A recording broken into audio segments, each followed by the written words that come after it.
এভিএমসির ভোমরাবিল আঞ্চলিক সমিতি গঠন। ১ নং ভোমরাবিল নবপ্রাথমিক বিদ্যালয় প্রাঙ্গণত সদবিটিসি সংখ্যালঘু ছাত্র সন্থা তথা কেন্দ্রীয় চমুকৈ এভিএমসির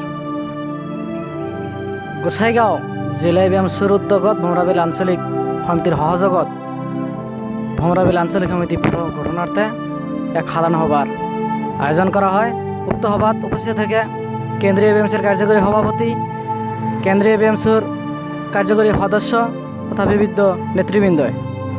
নবনির্বাচিত আঞ্চলিক সভাপতির মন্তব্য। ভোমরাবিল অঞ্চলের আর্থিক, সামাজিক আর শৈক্ষিক ক্ষেত্ৰত গুৰুত্ব দিব বুলি প্ৰতিশ্ৰুতি।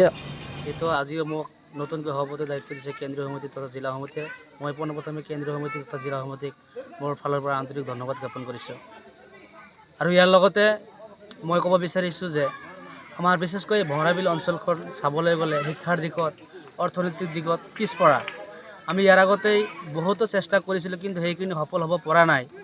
আমি আপোনাৰ আজি এই সংবাদ মাধ্যমৰ যোগেদি ক'ব বিচাৰি আছোঁ, যদি ৰাইজে আমাৰ লগত আহি আমাক সহায় সহযোগিতা কৰে, শিক্ষাৰ ক্ষেত্ৰতে হওক, যিকোনো ক্ষেত্ৰত হওক, আমি এভিএমচিয়ে আগবাঢ়ি যাবলৈ সদায় সাজু আছোঁ। Thank U.